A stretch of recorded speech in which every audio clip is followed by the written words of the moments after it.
So, who loves wheelies as much as I do?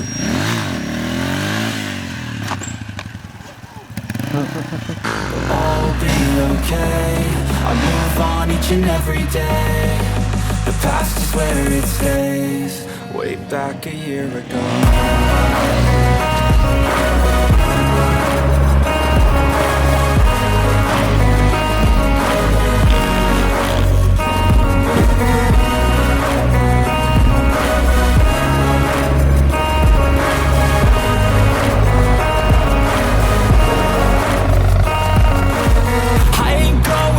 I'm not falling. I'll push all my chips and call all in. I'll bet on myself, you keep stalling. I hear destiny and it's calling. I'll keep my head up high through the downs and lows, and we're all growing life. Still nobody knows, but I'ma choose what's right and take what comes and goes. Would you like a Harley Davidson, but you're poor, broke, and or cheap?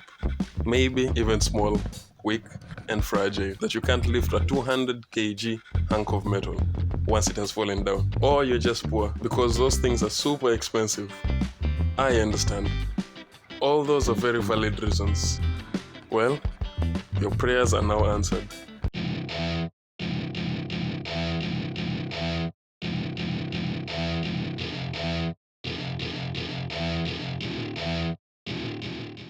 Meet the Taurus 150. This is by far the fastest 150cc bike that I have ever reviewed.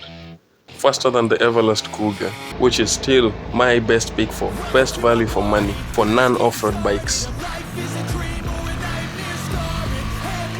The bike is a monster wheelie machine. The front just wants to come up with zero quarrels. It will easily give you 120 kilometers, zero vibrations. This is a small bike for which shorter riders will be comfortable. But let not the size fool you. The bike is a beast. It is a single-cylinder 4-stroke 150cc bike. There's barely any information on this bike online, so I'll mostly share my experience and tell you the things that I identify with my eyes. Every other technical info about specs, I will add to the description down below. So we get a disc brake for the front and a drum brake for the rear. They are wonderful, even better than those of the RS150, especially the front brakes. The bike comes with an electric starter, which is standard for these bikes, and also a kickstart, which is always very useful because the bloody wiring sometimes just lets us down. The suspensions were okay for the most part, not so soft and not so hard, better than those of the Everlast Cougar, but not off-road worthy. But as it is typical for this type of bikes, riding is very smooth. The controls, the acceleration, everything is just so smooth. The seats ergonomics was fantastic, super comfortable, just like those of the Everlast Cougar. In fact, this bike is basically an Everlast Cougar, but faster. Even the smoothness of the controls, like the accelerator, clutch, feels exactly the same. Even the gearing. Down 1, up, neutral, to 5. Popping the gear into neutral was an absolute breeze. I love the analog style of the dashboard, but that's just me. People love the digital style, which always fails with time, so I really don't like that one.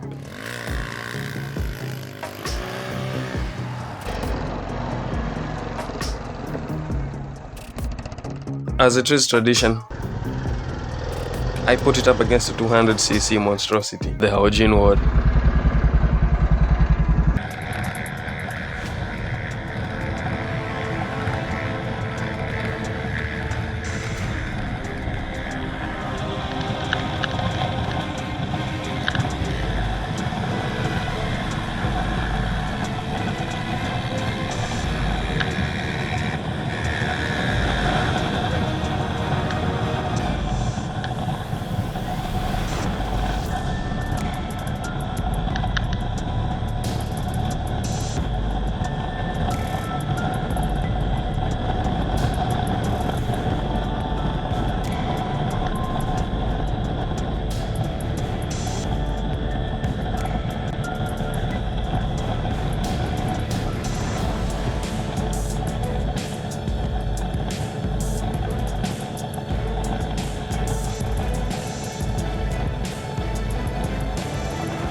This bike is a beast, a wheelie monster, and a speedster.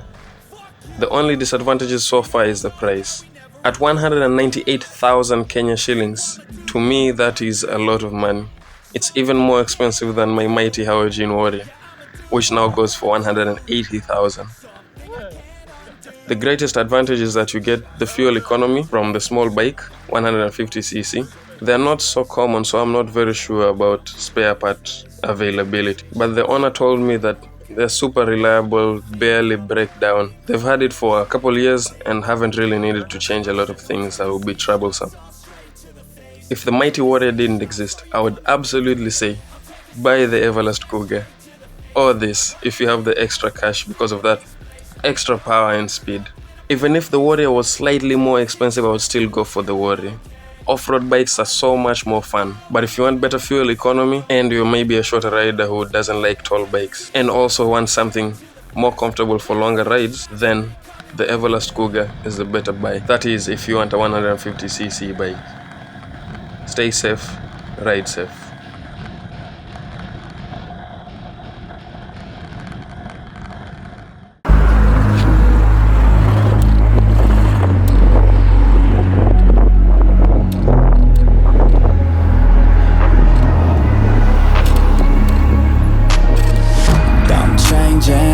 Who I am, I'm making a new plan, rearranging my life and I won't look back ever again. You ain't see me activated, you better hope that you never see me agitated. I think about my actions, plan them out, evaluated. That's how I end up on the top, man, I'm calculated. My mind's a weapon, my body